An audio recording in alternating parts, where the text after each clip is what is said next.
Assalamualaikum warahmatullahi wabarakatuh. Perkenalkan, kami dari kelompok 1 yang beranggotakan Aina Dwi Wibowo, Aprilia Farahita, Fani Aprilia, Meli Eva Sukmawati, dan Twi Melvia Ardiana. Di sini kami akan mempresentasikan hasil diskusi kami, yaitu materi tentang akuntansi transaksi salam. Saya Fani Aprilia, NIM 1917202097 akan mempresentasikan tentang definisi dan penggunaan transaksi salam. Bai asalam atau biasa disebut dengan salam merupakan pembelian barang yang pembayarannya dilunasi di muka, sedangkan penyerahan barang dilakukan di kemudian hari.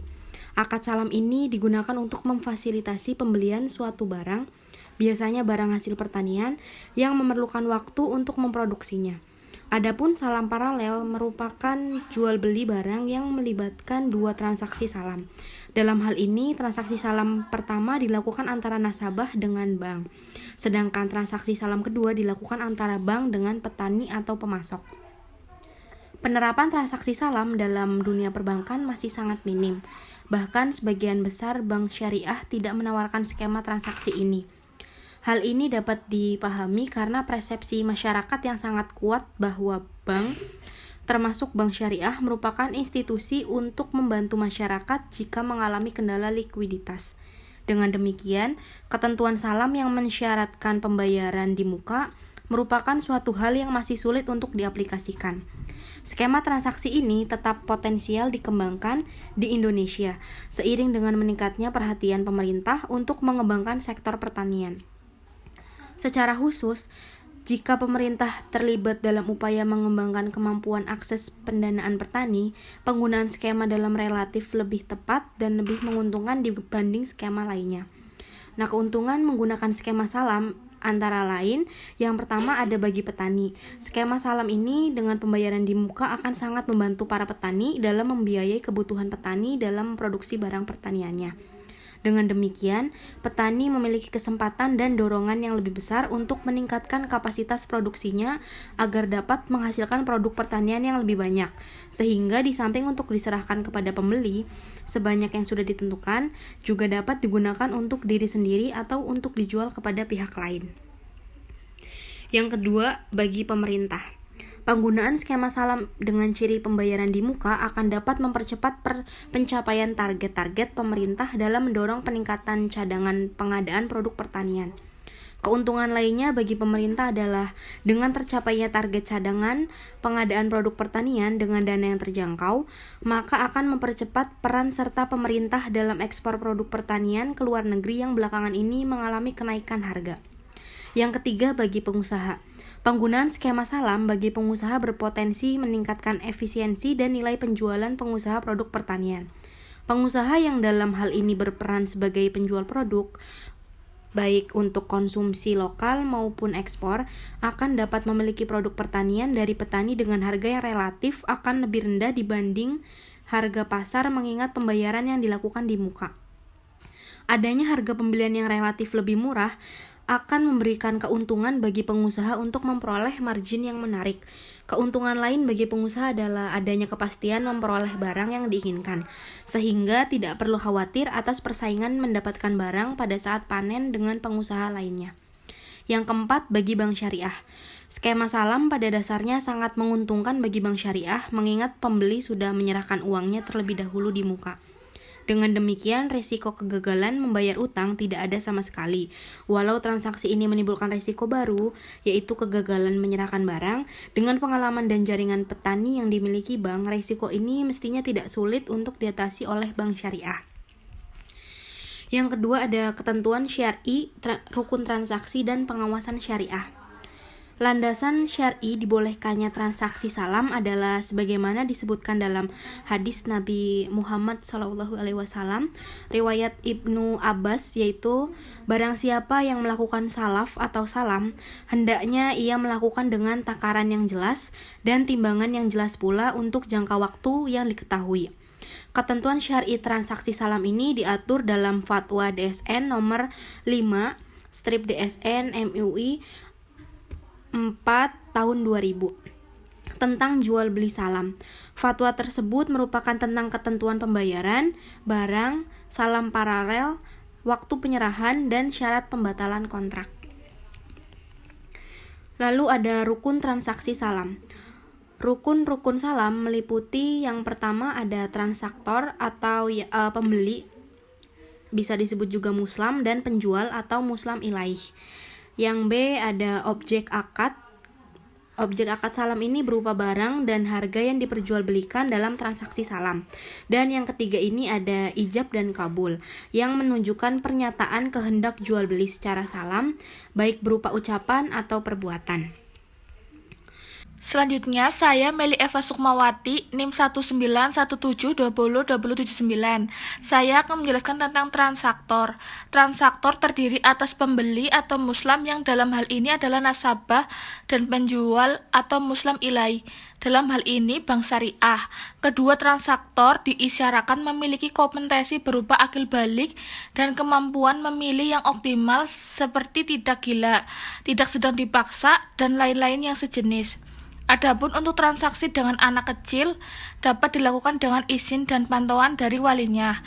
Terkait dengan penjual, Fatwa DSN nomor 5 DSN MUI 4 2000 mengharuskan agar penjual menyerahkan barang tepat pada waktunya dengan kualitas dan jumlah yang telah disepakati.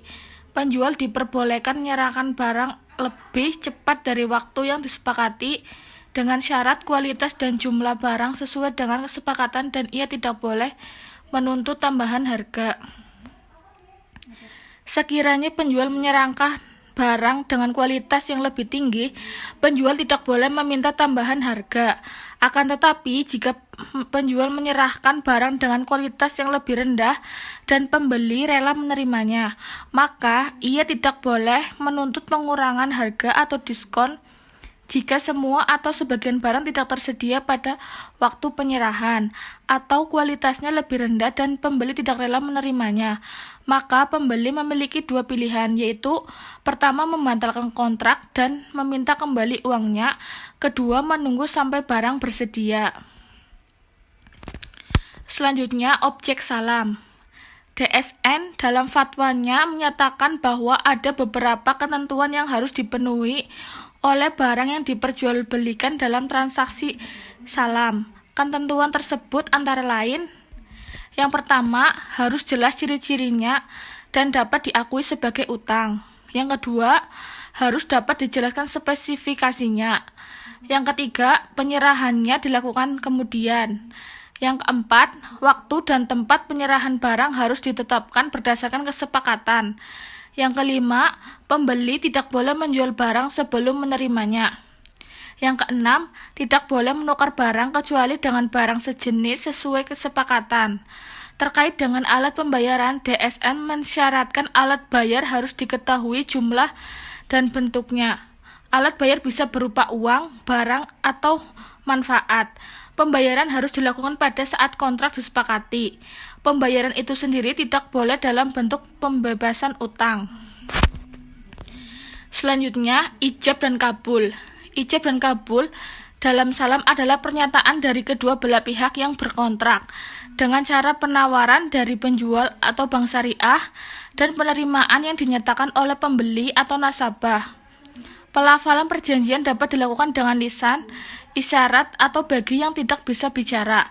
Tindakan maupun tulisan bergantung pada praktik yang lazim di masyarakat dan menunjukkan keridhoan satu pihak untuk menjual barang salam dan pihak lain untuk membeli barang salam.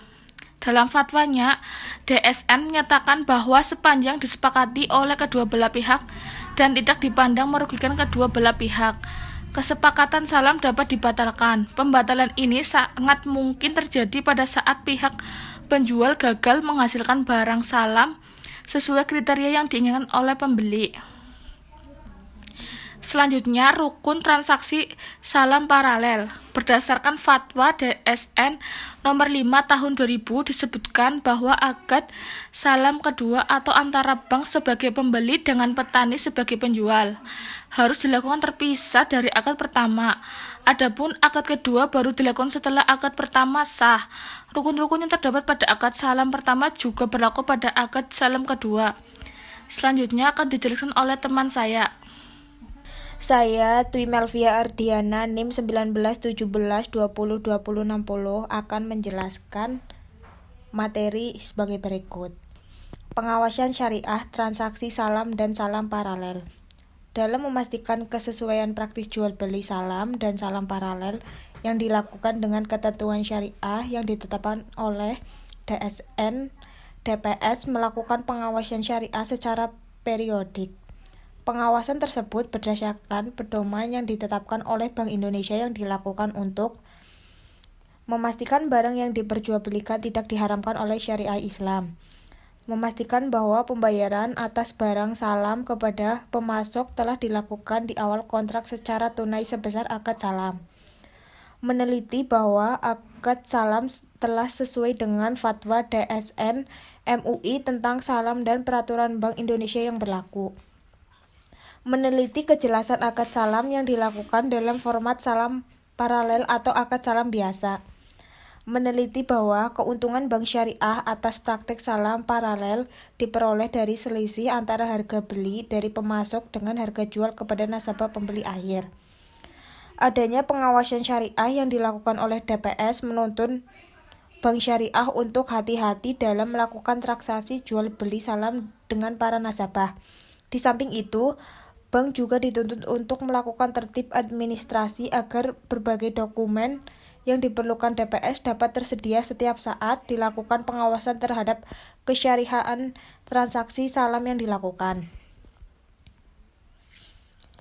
Berikut alur transaksi salam paralel. Pertama, negosiasi dengan persetujuan kesepakatan antara penjual dengan pembeli transaksi salam yang akan dilaksanakan. Setelah itu, akan disepakati pembeli melakukan pembayaran terhadap barang yang diinginkan sesuai dengan kesepakatan yang sudah dibuat. Ketiga, pada transaksi salam, penjual mulai memproduksi atau menyelesaikan tahapan penanaman produk yang diinginkan pembeli. Setelah produk dihasilkan pada saat atau sebelum tanggal penyerahan, penjual mengirim barang sesuai dengan spesifikasi kualitas dan kuantitas yang telah disepakati kepada pembeli. Adapun transaksi salam paralel yang biasanya digunakan oleh penjualan bank syariah yang tidak memproduksi sendiri produk salam. Setelah menyepakati kontrak salam dan menerima dana dari nasabah salam, selanjutnya secara terpisah membuat akad salam dengan petani sebagai produsen produk salam. Yang keempat, setelah menyepakati transaksi salam kedua tersebut, bank langsung melakukan pembayaran kepada petani. Yang kelima, dalam jangka waktu tertentu, berdasarkan kesepakatan dengan bank, petani mengirim produk salam kepada petani sesuai dengan spesifikasi yang ditentukan. Keenam, bank menerima dokumen penyerahan produk salam kepada nasabah dari petani.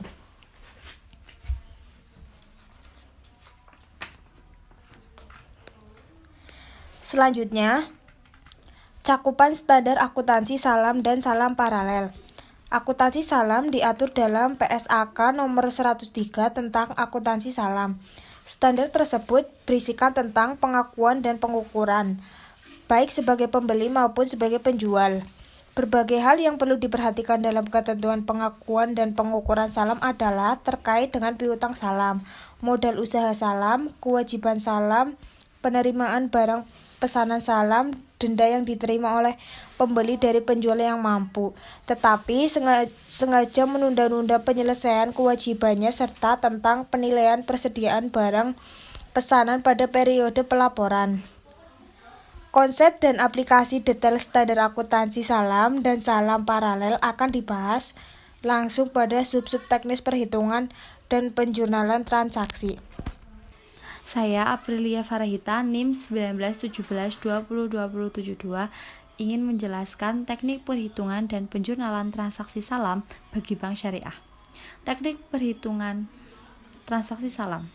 Ilustrasi teknis perhitungan transaksi salam dapat dilihat pada kasus 10.1 berikut. Transaksi salam pertama, PT Torik Agromandiri membutuhkan 100 ton biji jagung hibrida untuk keperluan ekspor 6 bulan yang akan datang. pada tanggal 1 Juni 20 XA, PT Torik Agro Mandiri melakukan pembelian jagung dengan skema salam kepada Bank Syariah Sejahtera.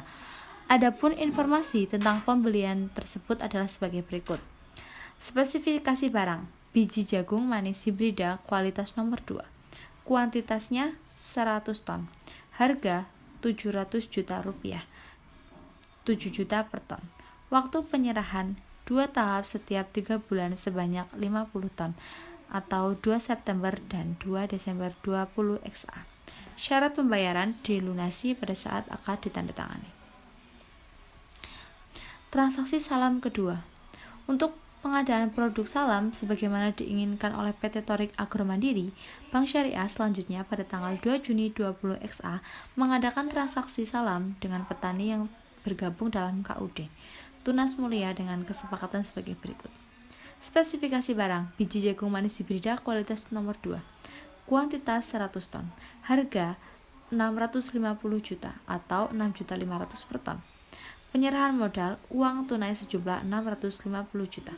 Waktu penyerahan barang 2 tahap setiap 3 bulan sebanyak 50 ton atau setiap 1 September dan 1 Desember 20 XA.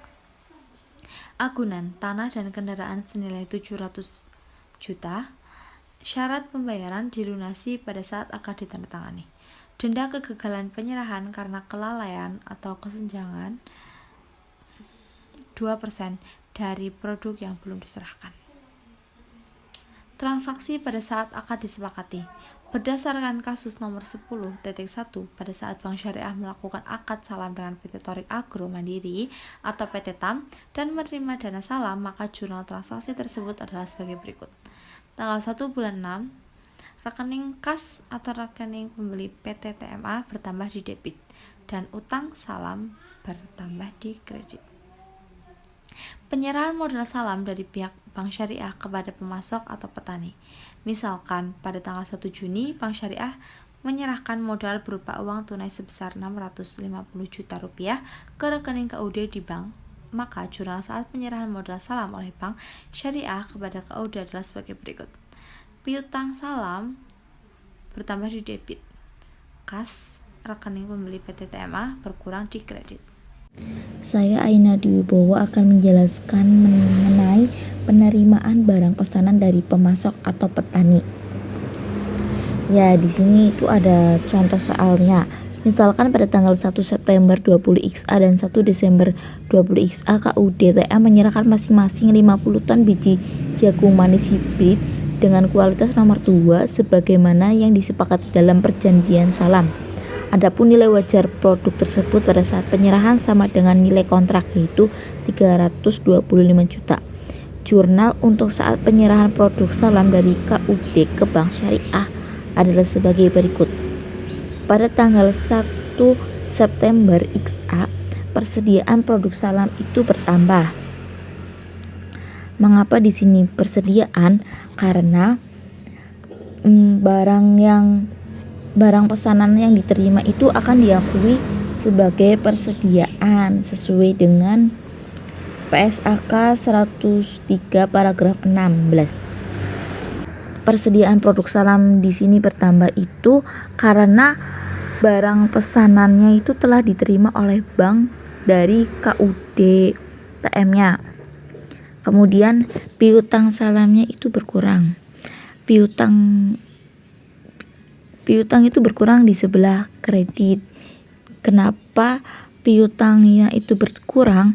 Karena KUD itu telah menyerahkan penyerahan tahap pertama sebanyak 50 ton biji jagung kualitas 2 dengan kualitas barang dan nilai wajar barang sama dengan nilai kontrak yang telah disepakati di awal. Kemudian pada tanggal 1 Desember XA, persediaan produk salam bertambah sebelah debit dan piutang salam berkurang di sebelah kredit. Karena pada tanggal 1 Desember itu penyerahan tahap kedua sebanyak 50 ton biji jagung kualitas 2 dengan kualitas barang dan nilai wajar barang sama dengan nilai kontrak yang telah disepakatinya. Gitu. Kemudian penyerahan barang salam dari bank syariah kepada nasabah pembeli.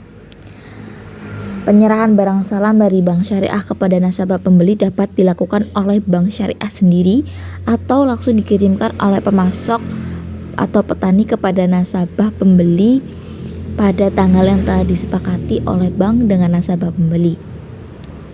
Contohnya di sini, misalkan pada kasus 10.1 ini, setelah menerima produk salam dari KUDTM pada tanggal 1 September 20 XA dan 1 Desember 20 XA masing-masing sebanyak 50 ton dengan kualitas dan harga sesuai dengan kesepakatan antara bank syariah dan KUDTM sebesar 325 juta, bank langsung mengirim produk salam ke gudang milik PT TMA pada tanggal 2 September 20 XA dan 2 Desember 20 XA pada kuantitas dan kualitas sesuai kesepakatan. Maka jurnal atas pengiriman barang kepada nasabah yaitu sebagai berikut. Ya, di sini pada tanggal 2 September XA utang salamnya itu berkurang di sebelah debit karena bank telah menyerahkan produk kepada PT TMA sehingga kewajiban yang kewajiban yang dimiliki oleh bank berkurang karena telah mengirimkan produknya. Kemudian persediaan produk salamnya juga berkurang karena bank telah mengirimkan produk jagungnya kepada PT TAM. Kemudian pendapatan neto salamnya itu bertambah karena harga penyerahan kepada pembeli sesuai kesepakatan di awal itu kan 350 juta, tetapi harga yang disepakati oleh Bank Syariah dengan KUDTM itu 325 juta. Maka mengakibatkan selisih antara perolehan barang pesanan yang diakui sebagai keuntungan oleh bank. Kemudian pada tanggal 2 Desember XA utang salam itu berkurang karena bank telah menyerahkan produk kepada PT TMA tahap 2 sebesar 350 juta. Kemudian persediaan berkurang di kredit karena bank telah mengirimkan produk jagung kepada PT TAM. Kemudian pendapatan neto salam bertambah di kredit karena bank memperoleh keuntungan dari selisih antara perolehan barang pesanan sama yang disepakati oleh bank syariah tersebut. Materi selanjutnya yaitu variasi data transaksi salam. Yang pertama, penyerahan modal salam dengan menggunakan aset non-kas. Penggunaan aset non-kas memungkinkan terjadinya 3 variasi. Yang pertama yaitu nilai wajar aset salam non-kas sama dengan nilai tercatatnya. Ya, di sini yaitu misalkan pada kasus di atas, Bank Syariah menyerahkan modal berupa uang tunai ke rekening KUD di bank dan berupa mesin pertanian. Misalkan mesin pertanian yang diserahkan memiliki nilai buku sebesar 25 juta, harga perolehan 30 juta, dan akumulasi penyusutannya 5 juta. Peralatan tersebut selanjutnya diserahkan kepada KUDTM sebagai pembiayaan berwujud non-kas dan dihargai dengan nilai 25 juta. Maka jurnal untuk transaksi penyerahan aset non-kas adalah sebagai berikut. Ya, jurnalnya itu piutang salam bertambah di sebelah debit karena bank telah memberikan pembiayaan non-kas kepada KUDTM, akan tetapi bank belum memperoleh produk sehingga KUDTM mempunyai hutang kepada bank. Produknya itu kan yang berupa tadi ya, jagung hibridnya. Kemudian akumulasi penyusutan di sini itu berkurang ya, karena akumulasi penyusutan itu kan saldonya itu kan, akumulasi penyusutan bertambah itu kan di kredit. Fungsinya di sini itu sebagai akun kontrak untuk mengurangi aset non kasnya. Namun karena di sini itu kan aset non kas itu berada di sebelah kredit ya, maka akumulasi penyusutan ini berkurang di sebelah debit.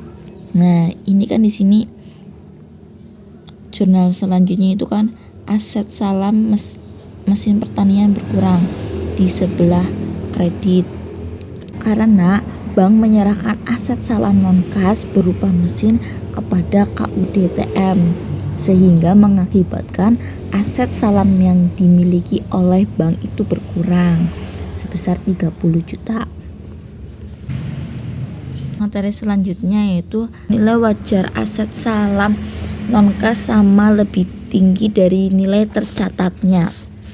Ya, contohnya itu ada, misalkan mesin pertanian yang diserahkan memiliki nilai buku sebesar 25 juta, harga perolehannya 30 juta, dan akumulasi penyusutannya 5 juta. Peralatan tersebut selanjutnya diserahkan kepada KUDTM sebagai biaya berwujud non-kas dan dihargai dengan nilai 27 juta, maka jurnal untuk transaksi penyerahan aset non-kas sebagai berikut. Piutang salam di sini itu bertambah di sebelah debit karena bank telah memberikan pembiayaan non-kas kepada KUDTM, akan tetapi bank belum memperoleh produknya sehingga KUDTM mempunyai hutang kepada bank. Kemudian akumulasi penyusutan itu berkurang di sebelah debit seharga 5 juta. Akumulasi penyusutan di sini itu fungsinya sebagai akun kontrak untuk mengurangi aset non-kas yang diberikan oleh bank kepada KUD. Nah, aset salam mesin pertanian ini berkurang karena bank telah menyerahkan aset salam non-kas berupa mesin kepada KUDTM seharga 30 juta. Kemudian keuntungan pada saat penyerahan itu bertambah di sebelah kredit sebesar 2 juta. Kenapa di sini untung? Karena nilai wajarnya itu lebih tinggi dari nilai tercatatnya. Begitu. Sehingga diakui sebagai keuntungan. Yang dimaksud nilai wajar itu ini 30 juta lebih tinggi dari nilai yang tercatat 20 juta, maka mengakibatkan keuntungan. Begitu. Materi selanjutnya yaitu variasi data transaksi salam. Nilai wajar aset salam non-kas sama lebih rendah dari nilai tercatatnya. Misalkan mesin pertanian yang diserahkan memiliki nilai buku sebesar 25 juta, harga perolehannya 30 juta dan akumulasi penyusutannya yaitu 5 juta. Peralatan tersebut selanjutnya diserahkan kepada KUDTM sebagai pembiayaan berwujud non-kas dan dihargai dengan nilai 23 juta, maka jurnal untuk transaksi penyerahan aset non-kas adalah sebagai berikut. Piutang salam bertambah di sebelah debit sebesar 23 juta karena seperti tadi bank telah memberikan pembiayaan non-kas kepada KUDTM. Akan tetapi bank belum memperoleh produknya dari KUDTM sehingga KUDTM itu mempunyai hutang kepada bank. Kemudian akumulasi penyusutannya itu berkurang di sebelah debit seharga 5 juta. Mengapa di sini akumulasi penyusutannya berkurang? Karena fungsi akumulasi di sini itu sebagai akun kontrak untuk mengurangi aset non-kas yang diberikan bank kepada KUDTM. Kemudian ada kerugian pada saat penyerahan itu berada di posisi debit sebesar 2 juta. Kenapa di sini mengalami kerugian? Karena nilai wajarnya itu lebih rendah daripada nilai tercatatnya. Gitu. Sehingga mengakibatkan kerugian. Kemudian aset salamnya berkurang di sebelah kredit seharga 30 juta. Karena bank telah menyerahkan aset salam non-kas berupa mesin kepada KUDTM. Materi selanjutnya yaitu variasi yang kedua, variasi dalam penerimaan barang pesanan dari pemasok atau petani. Yang pertama yaitu kualitas barang lebih rendah dan nilai wajar barang lebih rendah dari nilai kontrak. Misalkan pada tanggal 1 September 20 XA, KUDTM hanya bisa menyerahkan 50 ton biji jagung manis hibrid berkualitas nomor 3. Adapun nilai wajar produk tersebut adalah 300 juta dan per tonnya itu 6 juta. Jadi, jurnal untuk saat penyerahan produk salam dari KUD ke Bank Syariah sebagai berikut. Pada tanggal 1 September XA, persediaan salam itu bertambah di sebelah debit seharga 300 juta karena barang pesanan telah diterima oleh bank dari KUD sebanyak 50 ton biji jagung dengan kualitas nomor 3. Kemudian kerugian penerimaan barang salam. Kenapa di sini mengalami kerugian? Karena nilai wajar barangnya itu lebih rendah dari nilai kontraknya. Kan nilai kontraknya itu di awal 325 juta, akan tetapi nilai wajar produk yang diberikan oleh KUD ke bank itu sebesar 300 juta. Jadi bank itu mengalami kerugian sebesar 25 juta. Kemudian kas atau rekening pembeli, seharusnya di sini itu bukan kas ya, tetapi piutang.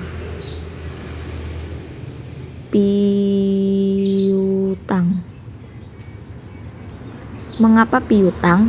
Karena bank telah menerima produk yang diberikan oleh KUDTM sehingga KUDTM itu sudah tidak mempunyai hutang kepada bank karena kan produknya itu sudah diberikan kepada bank. Jadi secara otomatis KUD telah memenuhi kewajibannya atau mengurangi hutangnya kepada bank dengan mengirimkan barang kepada bank syariah. Harusnya itu di sini piutang berkurang di sebelah kredit. Materi selanjutnya yaitu kualitas barang dan nilai wajar barang lebih tinggi dari nilai kontrak. Misalkan pada tanggal 1 September 20 XA, KUDTM menyerahkan 50 ton biji jagung manis hibrid dengan kualitas nomor 1. Adapun nilai wajar produk tersebut adalah 350 juta, per tonnya itu 6.500.000. Jurnal saat penyerahan produk salam dari KUD ke Bank Syariah adalah sebagai berikut. Piutang. Pada tanggal 1 September XA, persediaan salam bertambah di sebelah debit sebesar 325 juta dan piutang salam berkurang di sebelah kredit sebesar 325 juta. Mengapa demikian? Karena KUD itu telah memberikan produknya berupa jagung manis hibrid kualitas nomor 1 kepada Bank Syariah. Ya, materi selanjutnya itu pemasok atau petani gagal menyerahkan seluruh atau sebagian produk salam pada masa akhir kontrak. Alternatif pertama, pembeli memperpanjang masa pengiriman. Berdasarkan PSAK 103 paragraf 13 CI menyatakan bahwa jika tanggal pengiriman diperpanjang, maka nilai tercatat piutang salam sebesar bagian yang belum dipenuhi sesuai dengan nilai yang tercantum di dalam akad. Dengan demikian, jika bank sebagai pembeli memilih alternatif memperpanjang masa pengiriman, maka bank hanya melakukan revisi terhadap kesepakatan jual beli salam dalam hal waktu penyerahan barang. Dalam hal ini, tidak ada transaksi yang harus dijurnalkan oleh bank. Jadi, jika alternatif pertama itu pembeli memperpanjang masa pengiriman, maka tidak ada jurnal yang dilakukan oleh bank. Nah, kemudian alternatif yang kedua itu pembeli membatalkan pembelian barang yang belum dikirim. Berdasarkan PSAK 103 paragraf 13 C2 disebutkan bahwa jika akad salam dibatalkan sebagian atau seluruhnya, maka piutang salam berubah menjadi piutang yang harus dilunasi oleh penjual sebesar bagian yang tidak dapat dipenuhi. Dengan demikian, jika pembeli membatalkan pembelian barang yang belum dikirimkan, maka diperlukan jurnal untuk mengakui pembatalannya.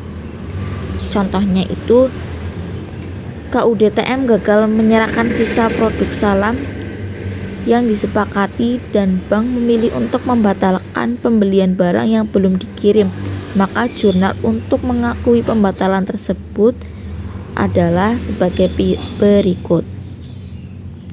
Ya, pada tanggal 1 September XA, piutang KUDTM itu bertambah. Mengapa bertambah? Karena di sini itu terdapat piutang yang wajib dikembalikan oleh KUDTM kepada bank. Karena kan KUDTM menggagalkan penyerahan Karena KUDTM itu kan gagal menyerahkan sisa produk salam yang disepakati. Nah, bank itu memilih untuk membatalkan pembelian barangnya. Kemudian ada piutang salamnya itu berkurang di sebelah kredit. Selanjutnya, untuk melunasi piutang KUDTM terdapat beberapa alternatif. Alternatif yang pertama yaitu dilunasi dengan dana kas KUDTM, dan alternatif yang kedua yaitu dilunasi dengan penjualan jaminan. Alternatif pertama, KUD melunasi dengan dananya sendiri. Kas itu bertambah di sebelah debit seharga 325 juta. Kenapa kas bertambah di sebelah debit? Karena bank telah menerima pelunasan piutang KUDTM kepada bank secara tunai. Jika pelunasannya menggunakan non tunai, maka dicatat sebagai rekening KUDTM berada di sebelah debit sebesar 325 juta. Kemudian piutang core-nya itu berkurang 325 juta di sebelah kredit karena telah melakukan pelunasannya, sehingga piutang core-nya itu berkurang. Ya, alternatif berikutnya yaitu bank mengeksekusi jaminan atas akad salam jika terjadi penjualan jaminan dengan hasil lebih kecil dari piutang salam. Misalkan dalam kasus ini KUDTM hanya sebesar 300 juta. Maka jurnalnya kas bertambah di sebelah debit sebesar 300 juta dan piutang core-nya itu masih ada, jadi bertambah di sebelah debit sebesar 25 juta. Kemudian piutang salamnya itu berkurang di sebelah kredit seharga 325 juta. Materi selanjutnya, jika penjual jaminan dengan hasil lebih besar dari piutang salam, misalkan dalam kasus KUDTM hanya sebesar 350 juta, maka jurnalnya adalah kasnya itu bertambah di debit sebesar 350 juta karena KUDTM telah melunasi piutangnya sebesar 350 juta kepada Bank Syariah. Kemudian rekening KUDTM itu bertambah ya sebesar 25 juta. Mengapa rekening KUDTM bertambah? Karena kan di sini itu pelunasan piutangnya itu kan hanya sebesar 325 juta. Akan tetapi jaminan yang dijualkan itu mengalami 350 juta. Jadi kan ada kelebihan dari hasil penjualan dengan piutang yang harus dilunasi oleh KUD kepada Bank Syariah. Makanya rekening KUDTM di sini itu bertambah di sebelah kredit sebesar 25 juta. Dan kemudian piutang salamnya itu berkurang di sebelah kredit sebesar 325 juta. Karena ya itu tadi KUDTM telah melunasi piutangnya sebesar 325 juta kepada bank. Kemudian yang keempat itu ada pengenaan denda kepada penjual yang gagal menyerahkan produk salam bukan karena force majeure. Misalkan pada kasus ini KUDTM gagal menyerahkan produk salam kepada Bank Syariah senilai 325 juta pada waktu jatuh tempo sesuai dengan kesepakatan KUD dikenakan denda 2% dari nilai produk yang belum direalisir atau sebesar 6.500.000. Adapun jurnal penerimaan dendanya sebagai berikut. Kas di sini bertambah di sebelah debit sebesar 6.500.000 dan dana kebijakan di sini itu bertambah sebesar 6.500.000 berada di sisi kredit. Mengapa di sini dana kebijakan itu bertambah di sebelah kredit? Karena dana kebijakan itu sama aja dengan pendapatan yang bank terima oleh KUDTM yang telah sebesar 2%. Jadi kan KUD dikenakan denda 2% dari nilai produknya yang belum direalisir, yaitu sebesar 6.500.000. Kemudian pada tanggal 2 September XA terdapat utang salam berkurang di sebelah debit sebesar 350 juta karena bank telah menyerahkan produk atau kewajibannya kepada PT TAM sebesar 350 juta. Kemudian persediaannya juga berkurang di sebelah kredit karena bank telah memberikan produk barangnya kepada PT TAM seharga 325 juta sesuai dengan harga yang telah disepakati oleh KUD dan Bank Syariah sebesar 325 juta.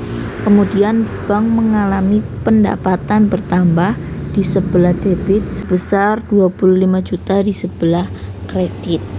Kemudian pada tahap kedua itu 2 Desember XA utang salam itu berkurang di sebelah debit dan persediaan berkurang di sebelah kredit sebesar 325 juta. dan pendapatan neto Salam itu bertambah di sebelah kredit sebesar 25 juta. Kemudian ada persediaan mesin pertanian bertambah di sebelah debit sebesar 25 juta dan kas berkurang di kredit sebesar 25 juta. Ya, sekian presentasi dari kelompok 1. Terima kasih apabila terdapat banyak kesalahan, mohon maaf yang sebesar-besarnya. Terima kasih. Wassalamualaikum warahmatullahi wabarakatuh.